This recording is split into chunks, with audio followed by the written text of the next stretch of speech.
दिवसाची नाश्त्याची सुरुवात केली अम्माकडून इडली आणि डोसे खाऊन, आणि त्यानंतर आता पुढचा प्रवास सुरू करतोय मित्रांनो.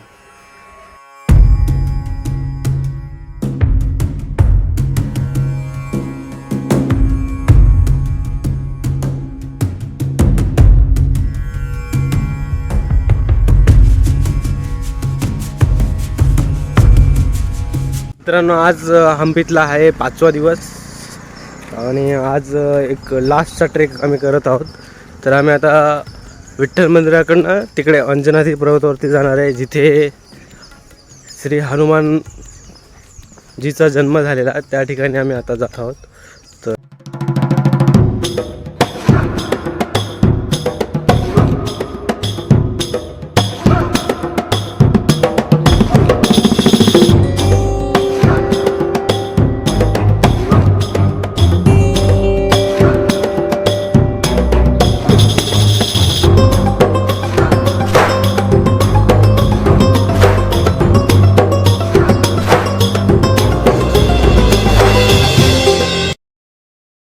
तर मित्रांनो, आजच्या व्हिडिओमध्ये आपण हम्पीतील अंजनाद्री पर्वतकडे जात आहोत. म्हणजेच जिकडे हनुमानाचा जन्म झालेला आहे, आपण त्या पर्वतावरती जाणार आहोत.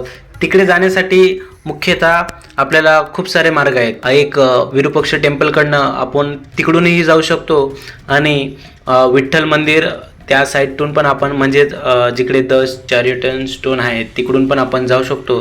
तर आम्ही 10 चॅरिटन स्टोन म्हणजेच विठ्ठल मंदिर इकडून अन्नीगुडी गावात आम्ही जात आहोत आणि आम्ही तिकडूनच अंजनाद्री पर्वतकडे ही जाणार आहोत. तर आम्ही त्या रस्त्याने जात जात जिथे कोरेकर राईड्स होतात त्याचं दृश्य तुम्हाला दाखवण्याचा प्रयत्न केला मित्रांनो.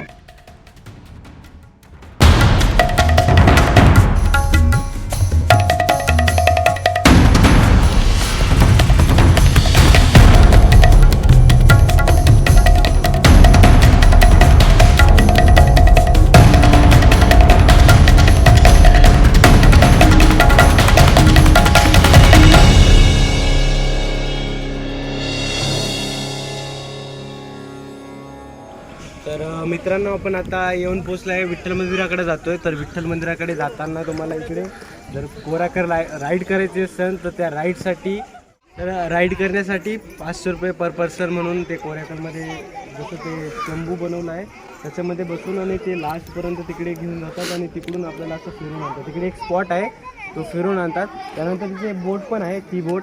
तर त्या बोटमध्ये 200 पर पर्सन असतं, पण तिकडे ती पूर्ण बोट भरेपर्यंत आपल्याला वेट करावा लागतो. तर तुम्ही पण कधी जर इकडे व्हिजिट करत असणार, तर विठ्ठल मंदिराकडे जात असणार, तर त्यावेळेला तुम्ही इकडे येऊन या कोरेकर राईड नक्की ट्राय करा.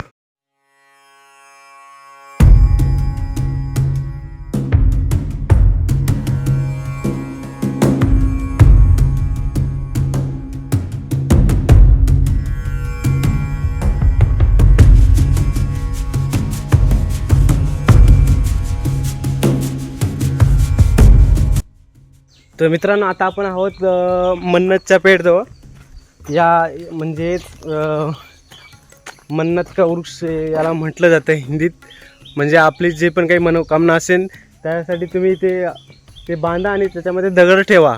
दगड ठेवून तुम्ही बांधू शकता आणि काय मन्नत असेल ती गाठ मारा आणि ह्या झाडाला कुठेतरी बांधून ठेवा. आपली मन्नत पूर्ण होईल असं इथे सांगण्यात आलेलं आहे. माहितीनुसार मी तुम्हाला ती माहिती देतो आहे.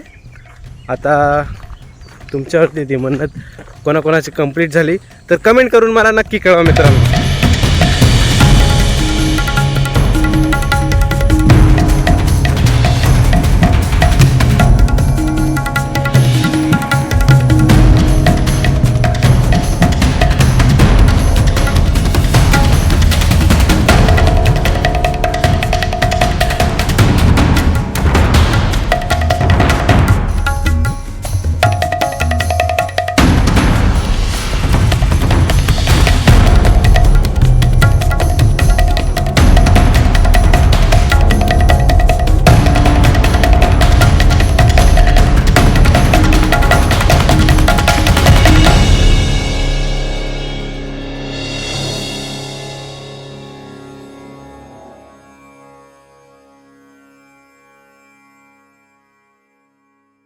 विठ्ठल मंदिराच्या इकडून थोडंच अंतरावरती चालत आल्यानंतर आपल्याला तुंगभद्रा नदी लागते आणि तिथे एक जहाजही उभी असते, म्हणजे छोटीशी नाव असते.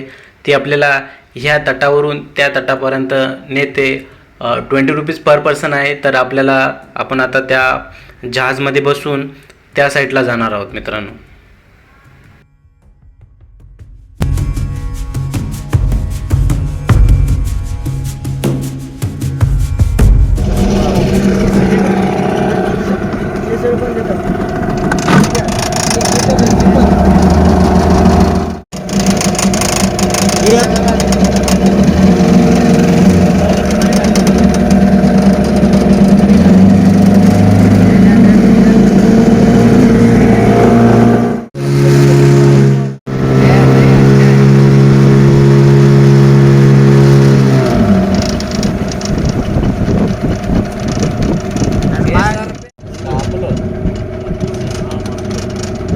उसके पास वो 600 है, कितना है वो ज़्यादा लिया चाहते हैं मेरे से।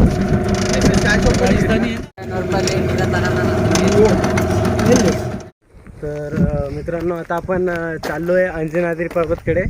आणि इथे लुंगी मी ट्रेडिशनल वेअर केला होता, पण इथं ना या दोघांनी लुंगी घातलेली आहे, पण मला लुंगी ती सारखी लुंगी निघून जाते, त्यामुळे ती लुंगी आपल्याला मी अशा हातात येऊन घेतली. आपली छोटीशी पॅन्ट शर्ट आणि लुंगी हातात, असं आपला आउटफिट. आपण तिकडे गेलो, अंजनाद्री पर्वतवरती गेलो की तेव्हा लुंगी आपण परत वेअर करून घेणार आहोत. आता फायनली आम्ही अंजनाद्री पर्वतजवळ उतरलेलो आहोत. हा आहे अंजनाद्री पर्वत आणि ते वरती मंदिर.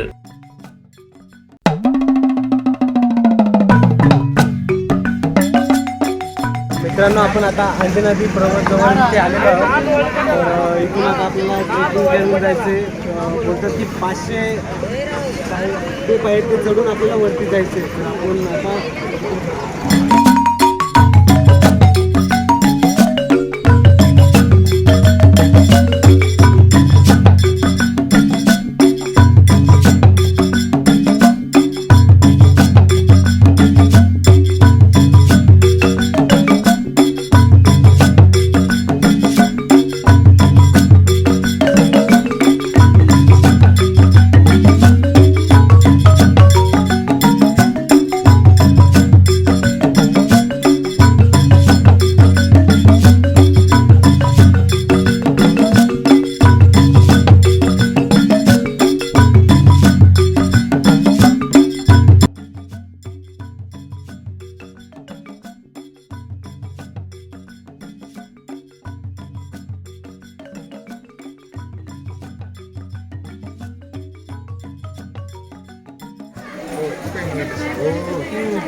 जय श्री राम, जय श्री राम, जय जय श्री राम, जय श्री राम, जय जय श्री राम, जय श्री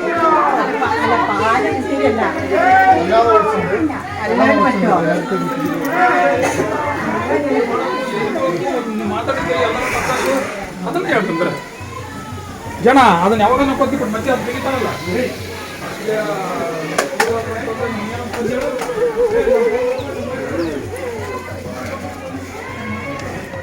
जय जय राम, जय जय राम, जय श्री राम, जय श्री राम, जय श्री राम, जय श्री राम, जय श्री राम, जय श्री राम, जय श्री राम, जय श्री राम, जय श्री राम, जय श्री राम, नाहीच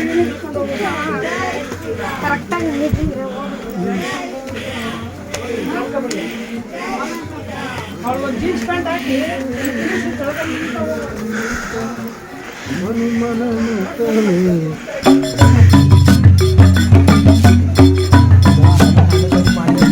घ्यायचं नाही.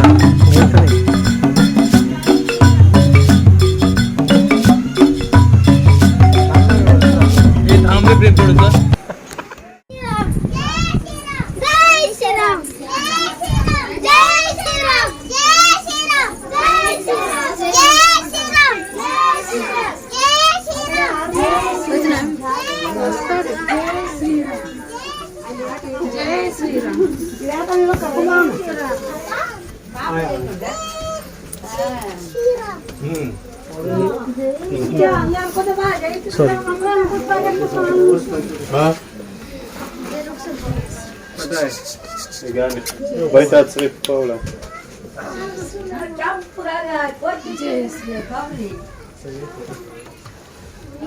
ते बघितलं कसं कोबरा खाते.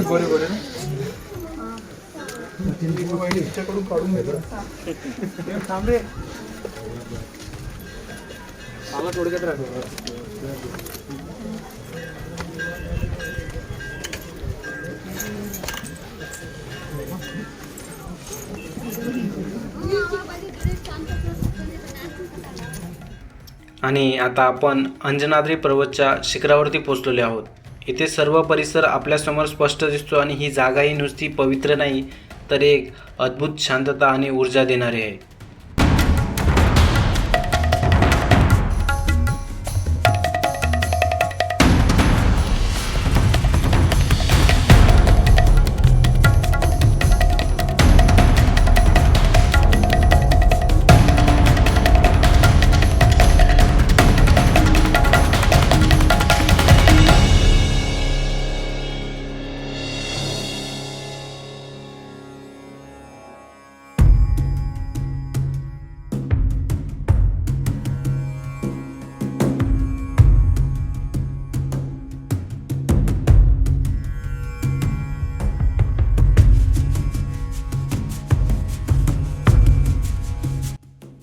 तर मित्रांनो, आपण आता येऊन पोचलेले आहोत अंजनाद्री पर्वतवरती. अंजनाद्री पर्वत म्हणजे हे हनुमानाचा जन्मस्थान म्हणून या पर्वताला ओळखलं जातं. हे हनुमानाचं गाव म्हणून हिंदू धर्माच्या नुसार येथेच हनुमानाचा जन्म झाला होता, म्हणून या इकडच्या याला अंजनीय म्हणून असं ओळखलं जातं. हनुमानाचं हे जन्मस्थान असल्यामुळे ही अंजनाची टेकडी म्हणून अंजनाद्री पर्वत असे म्हणून इकडे ओळखलं जातं. त्यानंतर ह्या पर्वतावरती हनुमानाचं मंदिर आहे, दगडात कोरलेली इथे मूर्ती आहे. आणि इकडे वरती या मंदिराच्या वरती येण्यासाठी 575 पायऱ्या आहेत. आपण खालीपर्यंत तर वरती येईपर्यंत आपल्याला मंदिरापर्यंत 575 पायऱ्या सोडून आपल्याला वरती यायला लागतं. त्यानंतर इकडे एक टेम्पल आहे आणि तुम्ही बघू शकता. तर त्यानंतर इकडे एक वृक्ष आहे, 2 ठिकाणी वृक्ष आहे, त्याच्यावरती माळ टाकले तर ते मन्नताच्या माळा असतात, त्याला असं म्हणतात. त्यानंतर इथे हनुमानाचा जन्म झाला.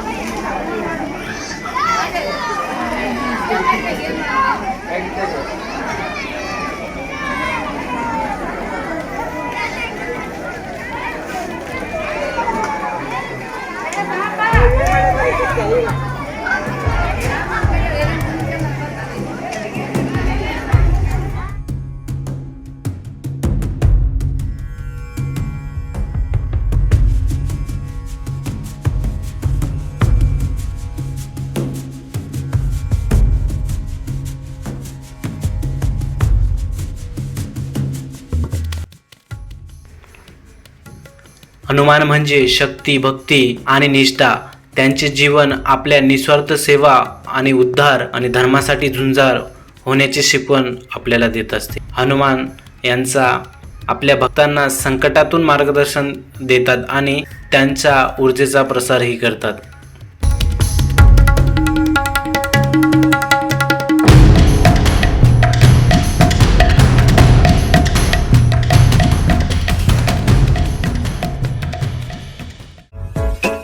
Thanks for watching Ajay More Creation channel. Like, comment, subscribe.